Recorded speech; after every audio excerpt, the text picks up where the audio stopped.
오늘 저녁에 우리에게 주시는 하나님의 은혜의 말씀은 창세기 25장 27절로 34절까지의 말씀입니다. 창세기 25장 27절로 34절까지의 말씀 다 같이 합독하도록 하겠습니다.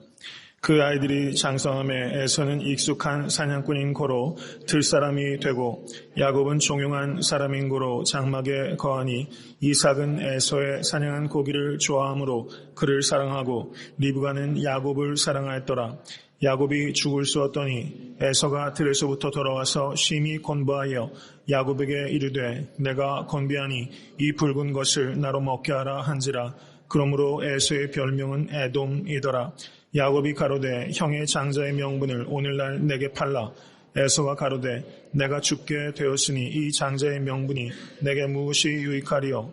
야곱이 가로되 오늘 내게 맹세하라. 에서가 맹세하고 장자의 명분을 야곱에게 판지라. 야곱이 떡과 팥죽을 에서에게 주매 에서가 먹으며 마시고 일어나서 갔으니 에서가 장자의 명분을 경홀히 여김이었더라. 하나님의 말씀입니다. 요즘에 그 사순절 기간을 맞아서 아침에는 그 마태복음을 강의하면서 예수님의 고난에 대해서 깊이 묵상하고 있습니다. 가급적이면은 이번 한 주간은 새벽 예배를 통해서 주님 앞에 경건 생활에 힘쓸 수 있게 되기를 바랍니다. 네, 오늘 본문 말씀 창세기 25장 27절 이하를 보시면 그리고 그것에 앞서서 25장 24절로부터 26절을 한번 보시기 바랍니다. 그 해산 기한이 찬즉 태의 쌍둥이가 있었는데 먼저 나온 자는 붉고 전신이 갓옷 같아서 이름은 에서라 하였고 후에 나온 아우는 손으로 에서의 발꿈치를 잡았으므로 그 이름을 야곱이라 하였으며 리브가 그들을 낳을 때 이삭이 60세였더라 라고 성경은 기록하고 있습니다. 에서와 야곱은 한 어미의 배에서 동시에 태어난 쌍둥이였습니다. 그럼에도 불구하고 그 외적 외모도 판이하게 달랐고 내적 성향도 매우 달랐던 두 형제라는 것을 우리가 볼 수 있습니다. 에서는 털이 많고 붉은색 피부를 가졌습니다. 그래서 그 이름도 붉은색과 연관이 되는 에서라고 이름을 붙이게 되었습니다. 에서는 아주 기술이 좋은 익숙한 사냥꾼이었습니다. 주로 들에서 활동을 하는 아웃도어에서 활동하는 매우 외향적이고 적극적인 그런 성향을 가진 사람이라는 것을 성경이 밝히고 있습니다. 그런데 그에 반해서 한시에 태어난 동생인 야곱은 피부가 매우 매끈한 사람이었습니다. 그리고 종용하고 내성적인 사람이었고 그래서 바깥에서 활동하는 것보다는 장막 안에서 활동하는 것을 지켰던 그 정적인 사람이었다는 것을 우리가 알 수 있다는 것입니다. 이것을 통해서 여러분과 제가 배워야 되는 영적 지혜는 한날 한시에 태어난 쌍둥이조차 다르다는 사실을 우리가 기억해야 된다는 것입니다. 이 세상에서 나와 똑같은 사람은 한 사람도 없다. 이것을 기억하실 수 있게 되기를 바라요. 근데 부부 간에도 그리고 교회에서 성도들 간에도 나와 똑같이 되라고 우리가 얼마나 그 무리하게 요청할 때가 많은지 모릅니다. 성숙하지 못한 사람은 차이를 인정하지 못하는 사람입니다.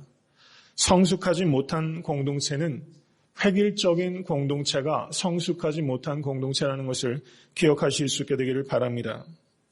결국 사랑은 무엇인가? 사랑을 정의할 때 우리가 여러 가지로 정의할 수 있겠지만 저를 한번 따라해 보실 수 있게 되길 바랍니다. 결국엔 이질적인 존재와 더불어 공존하는 능력, 그것이 사랑의 정의라고 할 수 있는 거예요. 사랑은 결국엔 이질적인 존재와 공존할 수 있는 능력, 그것을 사랑이라고 하는 것입니다. 쌍둥이조차도 이렇게 판이하게 외적 모양과 내적 성향이 달랐다는 것을 우리가 기억하시면서 여러분 신앙생활 하실 때 다른 성도와 나와 같기를 요구하는 것을 지나치게 하지 않게 되기를 간절히 바랍니다. 우리는 나와 같이 되라고 할 것이 아니라 너나 할 것 없이 예수 그리스도와 같이 되어야 될 줄로 믿습니다. 이것을 기억할 때 우리 공동체는 행복하고 능력 있는 공동체가 될 것입니다.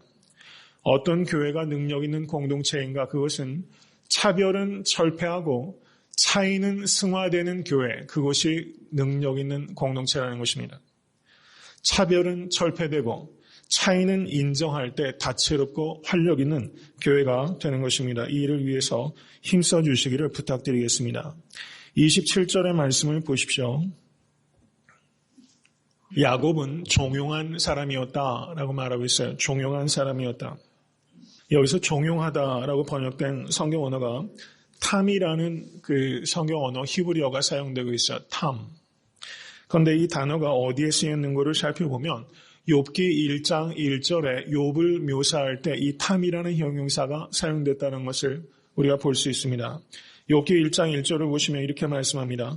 우스 땅에 욥이라 이름하는 사람이 있었는데 그 사람은 순전하고 정직하여 하나님을 경외하며 악에서 떠난 자더라 라고 욥을 성경이 평가하고 있어요. 그 사람은 순전했다라고 말하고 있습니다. 순전했다. 그때 순전했다라고 번역하고 있는 그 단어가 히브리 말로 탐이라는 단어가 사용되어 있는 겁니다. 그러니까 오늘 본문에서 야곱을 표현할 때 저가 종용한 사람이었다라는 그 뜻은 똑같은 단어가 욥기에서는 그가 순전한 사람이었다라고 사용된 단어라는 것입니다. 거기에서 순전하고라는 뜻은 영어 번역을 보니까 blameless라고 번역되고 있어요. blameless. 책망할 것이 없는 사람이었다. 이렇게 욥을 말씀하고 있다는 것입니다. 그것이 이 탐이라는 히브리어가 가지고 있는 가장 대표적인 의미라고 할 수 있는 것입니다. 그런데 어떻습니까? 욥은 확실히 순전한 사람이었어요. 그런데 어떻습니까? 야곱은 blameless, 흠이 없는 사람이었습니까? 야곱은 그것과는 굉장히 거리가 먼 사람이라는 것을 알 수가 있어요. 그래서 야곱이 그 탐했다라고 했을 때 그 뜻은 blameless, 저가 무흠했다라고 번역하는 것은 문맥상 맞지 않다라는 뜻입니다. 그래서 탐이란 이 히브리어를 번역할 때 영어 번역은 여러 가지로 번역하고 있어요.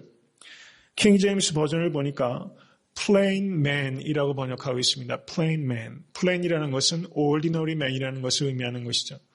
야곱은 매우 평범한 사람이었다. 이렇게 번역하고 있어요.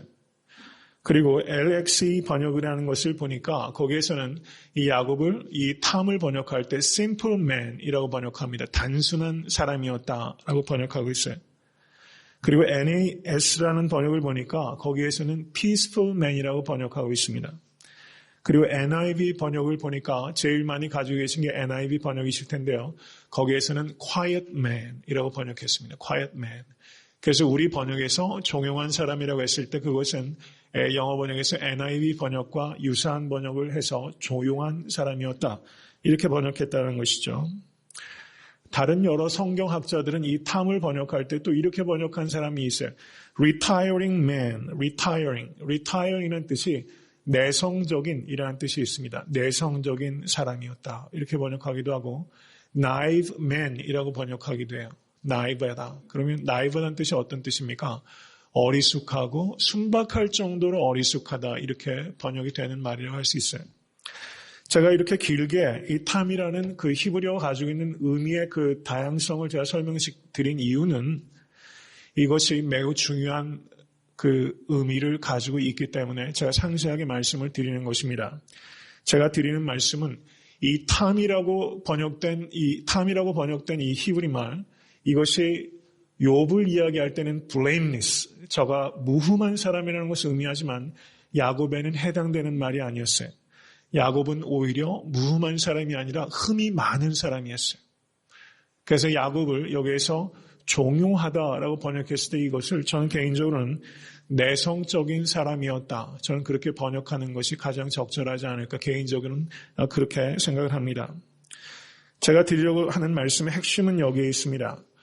야곱이 택하심을 받은 것은 야곱이 택함 받을 만한 조건이 있었기 때문에 택함 받은 것이 아니라 하나님께서 전적인 은혜로 에서가 아니라 야곱을 택하셨다는 것을 제가 말씀드리고자 하는 것입니다. 믿으십니까? 야곱은 blameless, 저가 흠이 없는 사람이 아니었어요. 사실은 흠이 많은 사람이었어요. 그럼에도 불구하고 하나님께서 야곱을 택하셨어요. 동일한 방식으로 하나님께서 여러분과 저를 흠이 많은 우리들을 전적인 은혜로 하나님께서 택하셨다는 것을 이 야곱을 통해서 다시 한번 믿으시는 여러분과 제가 될 수 있기를 간절히 바랍니다. 여러분, 나는 야곱과 같은 사람이었다는 것을 정말 받아들이면요, 우리가 성도들을 바라볼 때 그 작은 차이에 대해서 우리가 사실상 그게 크게 문제가 안 되는 거예요. 내가 야곱과 같은 사람이라는 것을 우리가 잃어버리기 때문에 차이를 인정하지 못하고 우리가 강팍하게 행동하게 될 수 있다는 것을 기억하실 수 있게 되기를 바랍니다. 여기에서 이 야곱은 어떤 사람입니까? 야곱은 형제의 애가 없는 사람이에요. 자기 형이 배가 고팠는데 그것을 이용해서 그 장자의 명분을 저가 사지 않습니까? 야곱은 형제 애가 없는 야박하고 비열한 사람이라고 볼 수 있습니다. 에서의 문제는 무엇입니까? 장자권이 얼마나 중요한지에 대해서 저가 깨닫지 못하는 무지하고 경박한 사람이라고 할 수 있어요. 오늘 본문에 나타나는 야곱도 에서도 결코 긍정적인 모습으로 그려지고 있다라고는 볼 수 없다는 사실입니다. 그런데 많은 경우에 이렇게 설교 말씀을 많이 들으셨을 거예요. 저는 어느 정도 일리가 있다고 생각합니다. 오늘 본문에서 에서가 가졌던 욕심은 팥죽 한 그릇과 먹을 것에 해당되는 세속적인 욕심을 가진 게 에서였고, 야곱은 거룩한 욕심을 가졌기 때문에 우리는 야곱과 같은 거룩한 욕심을 가져야 됩니다. 이런 설교들이 사실상은 많았어요. 가만히 생각해 보면 일리가 있다라고 생각합니다. 그런데 오늘 본문의 진짜 의미는 야곱은 무엇인가 장점이 있었다. 그리고 에서는 그렇지 못했다. 여기에 초점이 있다라기보다는 하나님께서 25장 23절의 말씀을 보시기 바랍니다. 경청하시기 바랍니다. 제가 읽습니다. 여호와께서 그에게 이르시되 두 국민이 내 태중에 있구나. 두 민족이 내 복중에서부터 나누이리라. 이 족속이 저 족속보다 강하겠고 큰 자가 어린 자를 섬기리라 하셨더라.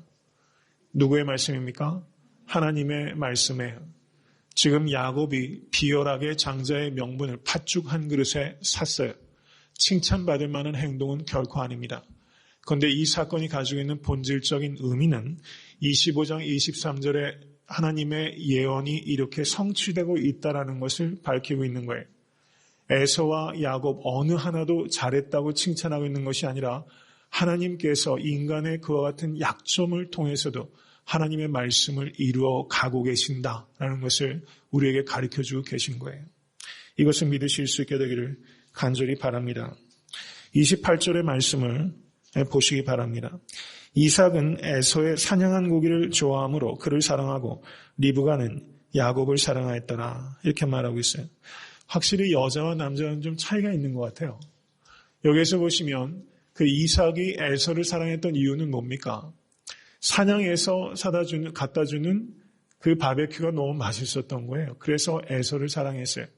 어떤 물질적인 것이 매개가 돼서 에서를 저가 사랑했습니다. 그런데 리브가가 야곱을 사랑했는데 그 사랑의 이유가 성경에 기록되어 있지 않아요. 그렇죠? 아무런 것도 언급하고 있지 않습니다. 왜 리브가는 야곱을 더 편애했을까라는 것을 우리가 한번 행간에 읽어서 묵상을 해보게 되면 저는 이렇게 볼 수 있다고 생각합니다. 야곱은 저가 내성적인 사람이었기 때문에 장막에 주로 거하였습니다. 그래서 리브가가 훨씬 친밀하게 사귐을 가질 수 있는 기회를 얻었던 거예요. 그렇기 때문에 리브가가 이 야곱을 편애할 수 있었겠다 이렇게 생각할 수 있는 것이고, 또 하나는 25장 23절에 두 국민이 내 태중에 있구나. 두 민족이 내 복중에서부터 나누리라. 이 족속이 저 족속보다 강하겠고 큰 자가 어린 자를 섬기리라. 이 말씀이 누구에게 임했습니까? 리브가에게 이 말씀이 임했어요. 그러니까 리브가는 이 말씀을 항상 기억하고 있는 사람입니다. 그렇기 때문에 리브가는 야곱이 바로 하나님의 그 언약을 이어받을 후계자라는 것이 리브가가 의식하고 있었기 때문에 야곱을 편애한 것이다. 이렇게도 볼 수 있을 것이라는 것입니다. 제가 한 가지 질문을 드리겠습니다. 여기서 하나님께서 큰 자가 어린 자를 섬기리라 라고 말씀하셨는데 이 사실을 이삭이 알고 있었을까요? 모르고 있었을까요? 어떻게 생각하세요? 알고 있었다 한번 생각해 보십시오. 모르고 있었을 것이다 한번 생각해 보시기 바랍니다. 성경에 알고 있었다 모르고 있었다 정답이 있습니까? 없습니까? 그렇기 때문에 확실하게 그렇다고 얘기하는 것은 무리가 있어요. 그런데 정황적으로 볼 때 27장 3절에서 4절의 말씀을 한번 보시기 바랍니다. 27장 3절에서 4절의 말씀 다 같이 읽습니다. 2절에서 4절까지 읽겠습니다.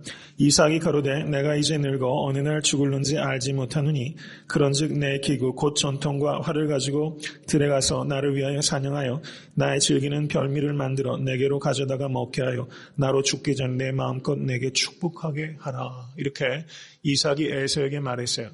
가서 사냥해 와라. 내가 마음껏 너를 축복하겠다라고 말했어요. 여기에서 이것을 보니까 이 말씀을 토대로 생각해 보면 이삭은 25장 23절에 큰 자가 작은 자를 섬기게 될 것이다라는 하나님의 이 말씀에 대해서 이삭은 모르고 있었던 것 같아요. 만약에 저가 알고 있었음에도 불구하고 내가 너에게 마음껏 축복하겠다 했다면 이삭이 하나님의 뜻을 정면으로 거부하는 것이 되기 때문입니다. 그런데 성경을 볼 때 이삭은 그런 사람은 아니었던 것 같아요. 그렇기 때문에 리브가에게 임한 이 말씀을, 이건 제 개인적인 견해입니다. 리브가 이 말씀을 자기에게만 주신 신탁으로 저가 기억하고 이삭에게는 그것을 말하지 않았을 가능성도 매우 높지 않을까, 이런 생각을 해보게 되는 것입니다. 꼭 그렇다 이렇게 말할 수는 없다는 것을 기억하시고 제 개인적인 소견은 그렇다는 것입니다. 제가 이렇게 말씀을 드린 이유는 이삭이 에서를 편애한 이유는 분명했어요. 그것은 사냥한 고기 때문이었어요. 그런데 리브가가 그 야곱을 편애한 것은 비교적 이삭보다는 더 납득이 되는 이유예요. 적어도 장막에서 같이 오래 거했기 때문에 그 관계성 때문에 사랑한 것이고, 혹은 하나님께서 야곱에게 주신 언약 때문에 이 리브가가 야곱을 편애한 것이다. 그렇게 보면 이 어머니의 사랑이 아버지의 편애보다는 조금 더 정당한 것이다. 이렇게는 말할 수 있을 것이다. 이렇게 보여집니다. 한번 성도님들께서 생각을 한번 정리해 보시기 바랍니다. 여기에서 여러분과 제가 적용해야 되는 것은 이 편애하는 것이 얼마나 심각한 문제를 만들어내는가 하는 거예요. 여러분, 사람은 확실히 팔은 안쪽으로 굽는다는 게 맞아요. 정말 그래요. 그런데 우리가 신앙이 깊어지면 그런 경향성과 우리가 싸워서 가급적이면 객관적인 삶의 자세를 지키는 것이 성숙한 사람이라고 분명히 말할 수 있을 것입니다. 여기서 이삭과 리브가가 그 에서와 야곱을 편애한 결과로 이 두 형제가 평생 동안 라이벌이 돼가지고 다투지 않습니까? 그리고 야곱은 어떻습니까? 라헬과 레아 중에서 라헬을 유독 편애했어요. 그리고 야곱이 자신의 자식들 중에서 요셉과 베냐민에 대한 편애가 지극히 컸습니다. 그래서 그 편애의 결과로 어떻게 됩니까? 나머지 아들들이 요셉을 팔아버리는 일들까지 벌어지지 않습니까? 이 편애가 편애를 낳는 악순환들이 계속해서 벌어지는 것을 우리는 성경에서 볼 수가 있어요. 그런데 어떻습니까? 하나님께서는 인간의 죄된 자기중심성 때문에 하는 이 편애를 가지고도 하나님께서는 이스라엘 민족을 키우시고 그리고 구속사를 이루어 가신다는 것을 기억하실 수 있게 될 간절히 바랍니다. 편애는 결코 정당화될 수 없어요. 그러나 하나님의 지혜는 그 편애를 통해서도 이스라엘 민족을 자라게 하시고 이스라엘 민족을 구원케 하신다는 거예요. 여러분, 이것을 기억하십시오. 여러분, 세상이 아무리 악하게 보여도 여러분, 이 세상에 관영한 악 때문에 하나님의 계획이 자초되는 일은 없습니다. 믿으십니까? 아무리 악하게 보여도 하나님은 이 악을 통해서도 하나님의 거룩하신 뜻을 이루어 가시는 하나님이세요. 믿으십니까? 여러분, 사탄은 예수를 죽이려고 했어요. 그리고 사탄이 예수를 죽였어요. 사탄이 성공한 것 같이 보여요. 그렇지만 그 성공같이 보이는 것이 사탄이 패배라는 것을 믿으십니까? 이것이 하나님의 지혜요 하나님의 능력이라는 것을 믿으실 수 있게 간절히 바랍니다. 편애의 원인은 자기 중심성에 있습니다. 그리고 누군가를 편애한다면 그것은 시기와 질투를 유발하게 되는 것입니다. 여러분, 부모님들도 자식들 가운데서도 특별히 눈이 많이 가는 자식이 있는 것 같아요. 장남에게 특별히 편애하는 경우도 있고 막내를 특별히 편애하는 경우들도 있어요.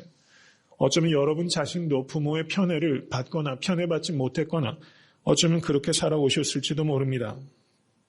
여러분, 혹시 누군가를 편애하고 계시진 않습니까? 혹시 성도들 가운데 편애하고 계시는 성도들이 계시지는 않습니까?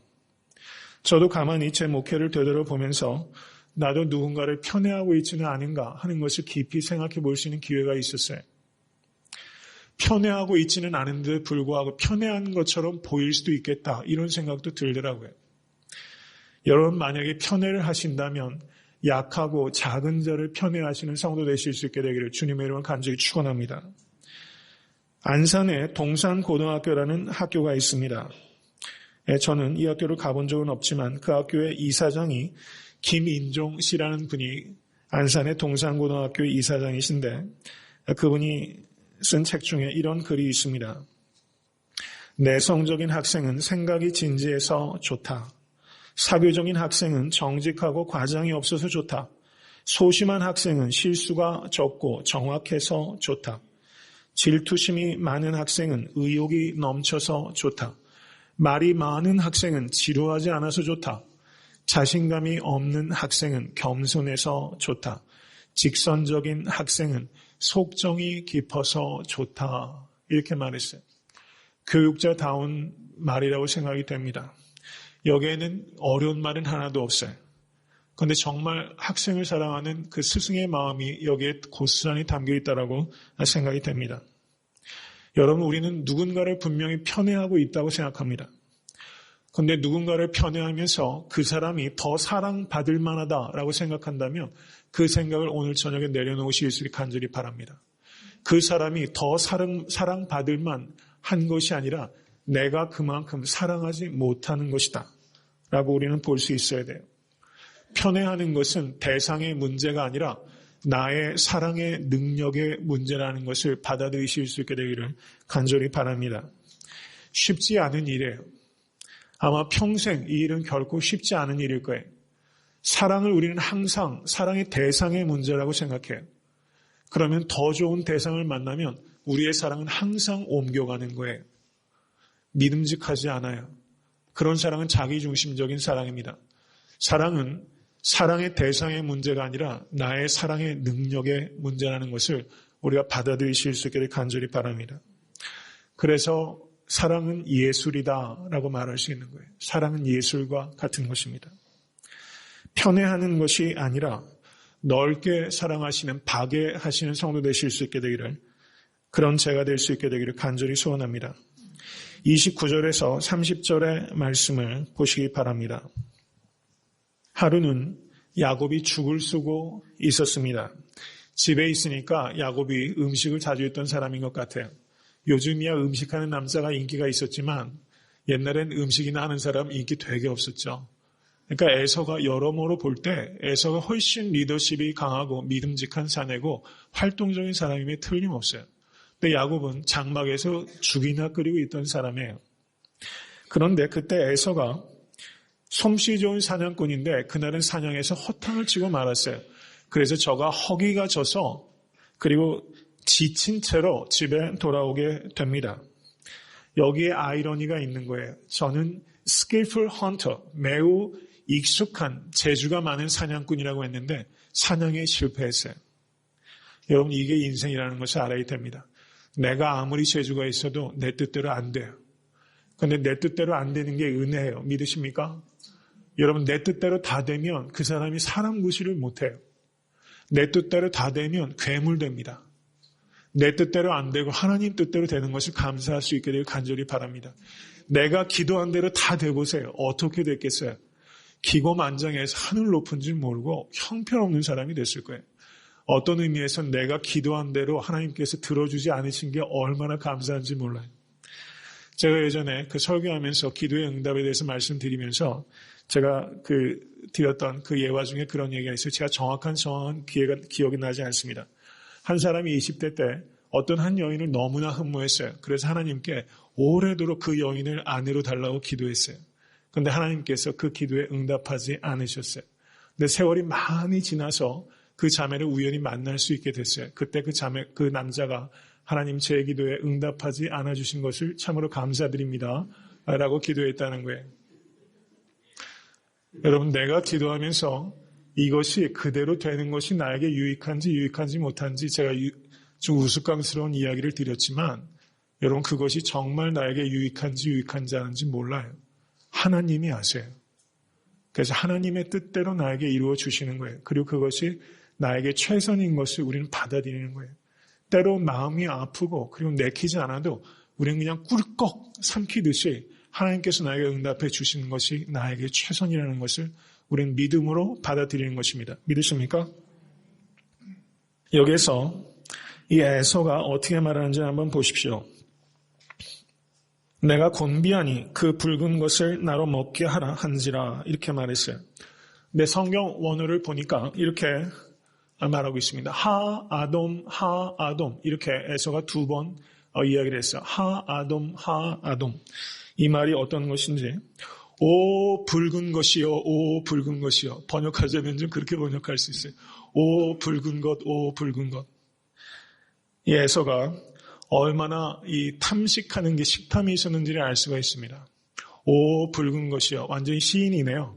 배가 고프니까 이 팥죽 하나를 놓고서도 오 붉은 것 이렇게 말하면서 나로 먹게 하라 이렇게 번역을 했는데 이 성경 원어를 실제 리터럴리 번역하게 되면 나로 꿀꺽꿀꺽 먹게 하라 이렇게 에서가 말했던 거예요. 이렇게 말하면 안 주기도 어렵겠어요. 오 붉은 것. 성도님도 혹시 아내가 팥죽을 만들면 이렇게 한번 하시기 바랍니다. 하 아돔 나로 꿀꺽꿀꺽 먹게 하라라고 이 에서가 말했어요. 영어로 탐식을 글러터니라고 합니다. 글러터니. 그런데 이것이 라틴어에서 유래가 된 단어인데 이것이 글루투스라는 라틴어에서 유래가 된 단어예요. 이 뜻이 무엇인가 하니 목구멍으로 넘어가는 쾌락, 그것을 식탐, 탐식이라고 하는 거예요. 목구멍으로 넘어가는 쾌락. 야곱은 목구멍으로 넘어가는 쾌락을 위해서 살았던 사람이에요. 아니, 에서는 목구멍으로 넘어가는 쾌락을 위해서 살았던 사람입니다. 그런데 31절에 한번 보시기 바랍니다. 야곱은 매우 기민한 사람입니다. 뭐라고 말합니까? 형의 장자의 명분을 오늘날 내게 팔라 라고 말했습니다. 장자의 명분을 오늘날 내게 팔라. 장자의 명분이 히브리 말로 코라라는 단어입니다. 코라. 근데 신명기 21장 17절을 보시면 이 장자의 명분에 대해서 설명하고 있어요. 후대에 기록된 말씀입니다. 다른 자식들보다 2배의 재산을 받는 것을 장자의 그 명분이라고 그래요. 재산으로도 2배를 유산으로 상속할 수가 있었어요. 그리고 집안에서 크고 작은 일들이 있으면 그것을 판결할 수 있는 권한이 장자에게 주어졌습니다. 그리고 축복권을 받았습니다. 그리고 그 가문에 제사장과 같은 역할을 하는 것이 이 장자의 명분이라고 할 수 있습니다. 하나님의 말씀과 축복이 장자에게 임했어요. 이 모든 것들이 포괄적으로 들어있는 것이 장자의 명분이라고 할 수 있는 것입니다. 야곱은 지금 자기 형 에서의 약점을 이용해서 장자의 명분, 자기가 그토록 원했던 장자의 명분을 지금 딜하고 있는 그런 기회주의적인 모습을 보이고 있는 것입니다. 그런데 33절 말씀을 한번 보시기 바랍니다. 32절에서 33절의 말씀 다 같이 한번 읽겠습니다. 에서가 가로되 내가 죽게 되었으니 이 장자의 명분이 내게 무엇이 유익하리요? 야곱이 가로되 오늘 내게 맹세하라. 에서가 맹세하고 장자의 명분을 야곱에게 판지라. 여러분 이 말씀이 이해가 됐어요? 아무리 허기가 져도 그렇지 여러분 팥죽 한 그릇과 당장에 아무리 그 허기가 졌다고 할지라도 장자의 명분이 제가 설명드린 그와 같은 것이라고 하면 여러분 이것을 바꾼다는 것이 이게 상식적으로 이해가 되십니까? 상식적으로 잘 이해가 안 될 만큼 사람은 어리석을 수 있다는 것을 생각하셔야 돼요. 이것이 에서의 문제만이 아니에요. 우리가 얼마나 상식적으로 이해가 안 되는 행동들을 우리가 해왔는지 몰라요. 여러분 안 그러세요? 저는 그래왔던 것 같아요. 상식적으로 말도 안 되는 이야기들을 저 역시 너무 많이 했고 상식적으로 조금만 생각해도 말이 안 되는 행동들을 저 역시 많이 하면서 살았어요. 여기에서 에서가 정말 어떻게 이렇게 어리석을 수 있나? 저는 우리가 이렇게 쉽게 에서를 손가락질할 수 없다고 생각해요. 우리는 정말 에서만큼 우리는 어리석습니다. 이것을 깊이 생각해야 돼요. 여기서 33절에 에서가 내가 죽게 되었다라고 말했어요. 지금 에서가 지금 몇 끼 정도를 굶었을 것 같으세요? 저가 사냥을 며칠 전부터 나갔는지는 모르겠지만 아마 아침 일찍 나갈 공산이 크죠. 만약에 그렇다면 고작 2끼 굶은 거예요. 2끼 굶었는데 I'm about to die. 나는 죽게 생겼다라고 지금 에서가 말하고 있어요. 에서는 어떤 모습을 나타냅니까? 극단적으로 과장하고 있는 거예요. 왜 그렇습니까? 자기의 행동을 정당화하기 위해서 사람은 과장하는 속성이 있어요. 확대 해석합니다. 작은 것을 절대화시켜요. 여러분, 에서와 같은 모습이 우리에게 없다고 자신하십니까? 내가 무엇인가 말하고 행동하기 위해서 그것을 합리화하기 위해서 우리가 본 부분적인 것을 극대화하고 그것을 과장하는 것이 우리 가운데 있는 죄성이라는 것을 우리는 봐야 됩니다. 여러분, 이런 이야기가 있습니다. 장수 2사람이 나무에 걸려있는 방패를 보고서 서로 심각하게 다투고 있습니다. 한 장수가 저것은 금으로 만든 방패라네 라고 말했더니 또 다른 장수가 아니야, 저것은 은으로 만든 방패야 라고 말하면서 언성이 높아지고 급기야 두 장수가 심각하게 다투는 지경에 이르게 되었습니다. 그러자 그때 길을 가던 한 노인이 다투고 있던 이 두 장수를 본 것입니다. 그리고서 그 자초지종을 들은 후에 이 노인이 두 장수에게 두 분이 자리를 한번 바꿔보십시오 라고 권했다는 것입니다. 그래서 노인의 말에 두 장수가 자리를 바꿨어요. 그랬더니 나무에 걸려있던 방패가 앞쪽에서 보니까 금으로 장식되어 있고 뒤쪽에서 보니까 은으로 장식되어 있었다는 거예요. 자리를 바꾸기 전에는 앞쪽에 있는 사람은 금이라고만 얘기했고 뒤쪽에 있던 사람은 은이라고만 했다는 것입니다. 자리를 바꿔놓고 보니 이것이 반은 금이요 반은 은으로 되어 있다는 것을 알게 됐다는 것이죠. 그리고 다투지 않고 화해를 했다는 단순한 이야기입니다. 또 하나 재미난 이야기를 말씀드리겠습니다. 어느 백화점이 무너지게 되었습니다. 그런데 그 백화점의 고급 간부들은 다 대피했는데 종업원들과 고객들은 피하지 못하고 거기에 깔려서 많은 사람들이 상해를 당했다는 것입니다. 경찰이 사장을 불러서 묻습니다. 건물이 무너질지도 모르는데 왜 종업원들과 고객들은 대피시키지 않았습니까? 라고 사장에게 물었더니 사장이 이렇게 대답했다는 거예요. 설마 무너지랴 생각했습니다. 라고 대답했어요. 설마 무너지랴. 그러자 경찰이 다시 사장에게 묻습니다. 그러면 왜 간부들은 모두 대피를 시켰습니까? 그랬더니 사장이 뭐라고 대답했는지 아시겠어요? 혹시 무너질지도 몰랐기 때문입니다. 그렇게 대답했다는 거예요. 간부들에게는 혹시 무너질지 몰라서 다 대피하라고 하고 종업원들과 그리고 거기에 매장에 온 손님들은 설마 무너지랴 해서 대피시키지 않았다는 것이죠. 여러분, 이것이 우리의 모습인 것 같아요. 우리가 판단하는 것이 다 내가 앞자리에 앉으면 앞만 보고 뒷자리에 앉으면 뒤만 보고 내가 높은 위치에 있으면 내 편한 대로 생각해서 혹시라고 생각하고 다른 사람 입장에서 설마 이렇게 다른 사람 입장에서는 우리가 우리 편한 대로 판단할 수 있다는 것을 우리가 받아들여야 돼요. 여러분, 어떤 사람이 성숙한 사람입니까? 내가 틀릴 수 있다라는 것을 받아들이는 사람이 성숙한 사람이에요. 내가 틀릴 수 있다. 내가 잘못할 수 있다. 이것을 생각해야 돼요. 나도 그럴 수 있다. 이것을 생각해야 되는 것입니다. 여러분, 이것을 항상 생각하는 사람이 성숙한 사람이고 다른 형제 자매들이 실수하고 죄를 지었을 때도 나도 그럴 수 있는 연약한 죄인이라는 것을 기억하는 사람은 그런 잘못을 바로잡을 때도 온유함으로 바로잡을 수 있다라고 성경은 말씀하고 있는 거예요. 그것이 갈라디아서 6장에서 사도 바울께서 가리키시는 바입니다. 자기도 그럴 수 있다는 것을 두려워하는 사람은 자기가 은혜로 말미암아 구원받았고 은혜로 말미암아 살아가고 있다는 것을 받아들이는 사람은 나도 그럴 수 있다는 것을 받아들이는 사람이에요. 그래서 항상 온유함으로 연약한 지체를 대할 수 있다는 것을 기억하실 수 있게 간절히 바랍니다. 여러분, 설마 혹시 이 딜레마에서 여러분과 제가 좀 빠져나올 수 있게 되기를 바라요. 죄된 인간은 합리적인 존재가 아니라 자기 합리화를 하는 존재라는 것을 우리는 에서를 통해서 보게 되는 것입니다. 이 장자의 명분이 내게 무엇이 유익하리요? 라고 말하면서 자기가 그 명분을 파는 것을 합리화하고 있어요. 이 에서는 합리적이지 않아요. 합리화하고 있어요. 여러분, 우리는 합리적인 사람입니까? 합리화하는 사람입니까? 그리고 하나 더 나아가서 물으면 합리적인 사람입니까? 영적인 사람입니까? 우리는 최소한 합리적이어야 되고 그리고 더 나아가서 우리는 영적이기까지 해야 되는 사람이에요. 근데 많은 경우에 우리가 합리화에 빠질 때가 많이 있다는 것을 우리는 아주 냉정하게 되돌아봐야 됩니다. 자기 합리화를 버리실 수 있게 되기를 간절히 축원합니다.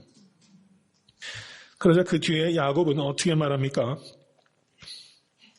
오늘 내게 맹세하라. 아주 주도 면밀하게 장자의 명분을 자신에게 넘기도록 하는 것입니다. 그리고 거래가 성사된 후에 야곱이 떡과 팥죽을 에서에게 주었습니다. 그랬더니 34절의 말씀을 보십시오. 야곱이 떡과 팥죽을 에서에게 주매 에서가 먹으며 마시고 일어나서 갔으니 에서가 장자의 명분을 경홀히 여겼음이었더라 라고 성경이 말씀하고 있어요.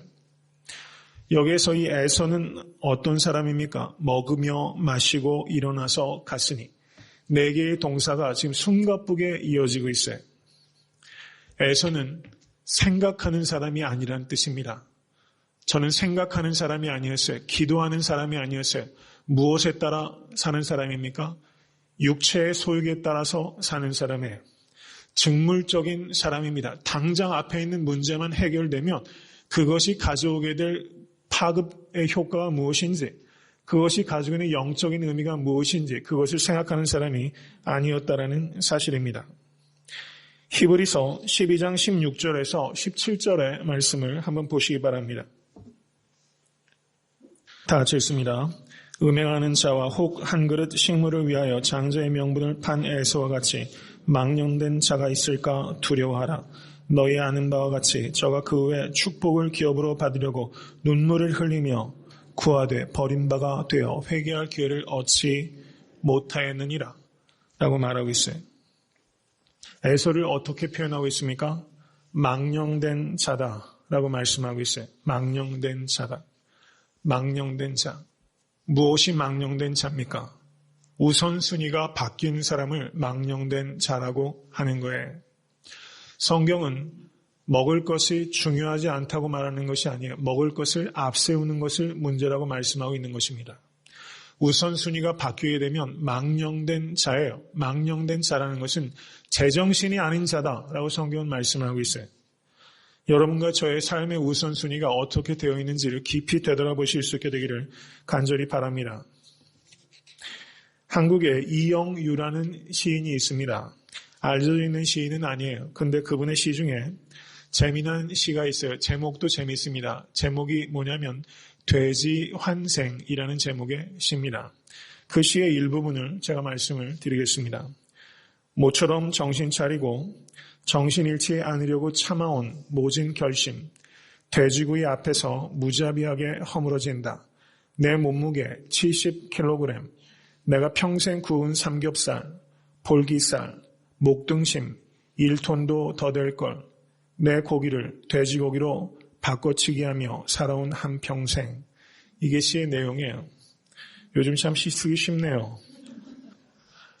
시어가 갖고 있는 아름다움이나 이런 것들보다 요즘 굉장히 직설적인 표현들이 많아요. 이 시에 대한 평가는 뒤로 하더라도 이 시가 전하는 메시지를 한번 생각해 보십시오.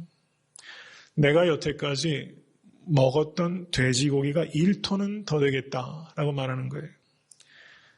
돼지고기와 내 인생을 바꿔치기 하면서 내가 살아왔다라고 지금 말하고 있어요. 그러면서 시인이 뭐라고 말하냐면 이 시인이 이제 50대 중반을 넘어가는 나이입니다. 이분이 자신의 삶을 석양에 비유하면서 자신의 돌아온 삶을 보니까 자기가 여태까지 결국은 살아온 것이 한평생 먹기 위해 살았다는 거예요. 내가 먹은 돼지고기가 1톤 정도 되는 것 같다는 거예요. 저도 그래서 한번 생각해 봤어요. 제가 먹은 돼지고기가 몇 톤쯤 될까? 우리 집사람한테 물어봐야겠어요. 여러분 한번 생각해 보세요. 내가 내 몸에 바른 화장품이 도대체 얼마나 되는지를 한번 생각해 보시고 내가 먹은 고기가 도대체 몇 톤쯤 되는지 한번 생각해 보세요. 저는 이 시인이 내 한평생 먹기 위해 살았나? 이게 시의 전체적인 내용이에요. 내 한평생 결국은 먹기 위해 살았나? 너무 아프다고 이야기하는 겁니다. 여러분, 이게 시인의 각성이에요. 저는 가만히 한번 되돌아보면서 시인도 그리고 생각하는 사람이라면 이 정도를 생각하는 게 저는 정상적인 사람이라고 생각해요. 근데 그리스도인으로 살아가면서 말입니다. 우리가 인생에 황혼이 이제 접어드신 분들도 계시는데요. 우리가 여러분 삶은 결국은 짧습니다. 지나고 보면 굉장히 짧아요. 근데 결국은 한평생 먹기 위해 살았나? 이 생각을 마지막 순간에 하게 된다면 그것은 너무나 비참한 거예요. 여러분 그 생각 미리 하셔야 됩니다. 오늘 저녁에 하세요. 내 한평생 결국 먹기 위해 살았나? 이것을 오늘 깊이 통해한다면 이게 바로 에서의 문제였죠. 결국은 팥죽 한 그릇에 장자의 명분을 팔아버렸어요. 우리가 여태까지 살아오면서 팥죽 한 그릇과 같은 세상이 주는 그 얄팍한 만족 때문에 들판에서 사냥하는 그 작은 재미 때문에 우리가 영적인 기쁨과 감격과 장자의 명분들을 사실 우리 숱하게 팔아오면서 우리가 여태까지 살아왔는지 몰라요. 지금 여기에서 에서가 팔았던 장자의 명분과 같이 그렇게 심각한 문제는 아니라 할지라도 우리가 살아오면서 사실 숱하게 중요한 영적인 가치와 진리들을 우리가 지켜내야 될 것들을 사실은 우리가 너무나 쉽게 양보하고 버리면서 이 자리에 살아왔다는 것을 우리는 깊이 통해야 됩니다. 마태복음 6장 31절 33절에 주님께서 이렇게 말씀합니다. 무엇을 먹을까 무엇을 마실까 무엇을 입을까 하지 말라. 이는 다 이방인들이 구하는 것이라. 너희 천부께서 이 모든 것이 너희에게 있어야 할 줄을 아시느니라. 너희는 먼저 그의 나라와 그의 의를 구하라. 그리하면 이 모든 것을 너희에게 더하시리라. 믿으십니까? 여러분 이 말씀 다 아는 말씀이에요. 이 말씀 한번 정말 믿고 한번 살아보세요. 그러면 삶은 큰 변화가 나타날 수밖에 없습니다. E.M. 그레이라고 하는 교수가 쓴 책 중에 이런 책이 있어요. The Common Denominator of Success. 성공의 공통 분모라는 제목의 책입니다. 그 책에 이런 내용이 핵심적인 이야기예요. 성공한 사람들을 살펴보니까 그들에게 한 가지 공통점이 있다는 거예요. 그것은 하나같이 소중한 것을 먼저 하는 습관을 가지고 있던 사람이라는 거예요. 소중한 것을 먼저 하는 습관이 있는 사람. 한마디로 말하면 first thing first 이렇게 말할 수 있어요. first thing first. 소중한 것을 먼저 하라. 이것이 성공의 비결이라는 것입니다. 우리가 살아가면서 정말 소중한 것은 장자의 명분이에요. 긴박한 것은 팥죽 한 그릇이라고 할 수 있어요. 그런데 우리가 긴박한 것을 쫓아다니다가 정작은 소중한 것을 잃어버릴 때가 너무나 많다는 것을 우리는 깨달아야 됩니다. 열심을 내서 사는데 정작 방향을 잃어버리고 살고 있어요. 여러분 아니라고 자신할 수 있으세요? 급할수록 멈춰 서실 수 있게 되길 간절히 바랍니다. 급할수록 기도하시고 급할수록 잠잠하실 수 있어야 돼요. 내가 왜 성공해야 되는지, 내가 왜 돈을 벌어야 되는지, 내가 왜 건강해야 되는지 여러분 왜에 대해서 하나님 앞에서 여러분 심각하게 그것에 대해서 고민하고 대답을 얻지 못하면 우리가 열심을 내면 낼수록 그것을 돌이키려면 더 힘든 거예요. 그만큼 멀리 돌아와야 되기 때문입니다. 여러분 본질을 생각하실 수 있기를 간절히 바랍니다. 본질을 다른 말로 우선순위라고 하는 거예요. 그것을 성경적으로 말하자면 먼저 그 나라와 그 의가 본질입니다. 본질을 생각할 때 우리는 염려를 던져버릴 수 있습니다. 믿으십니까? 여러분 염려거리들 너무나 많잖아요. 눈만 뜨면 염려거리예요. 그런데 그 염려는요. 먼저 그 나라와 그 의를 생각하면 염려를 던져버릴 수 있습니다. 믿으십니까? 본질을 생각할 때 우리의 삶의 의미가 찾아지는 거예요. 여러분 사람은 돈이 없어서 못 사는 게 아니에요. 의미가 없으면 못 사는 거예요.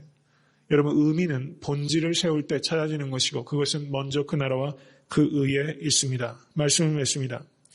어떻게 하는 것이 참된 성공인가? 그것은 우선순위가 바뀔 때 참된 성공이 찾아오는 것입니다. 오늘 저녁에 성도님과 저의 우선순위가 잘못되어 있는 것이 있다면 그것이 바로 정립될 수 있게 되기를 주님의 이름으로 간절히 축원합니다.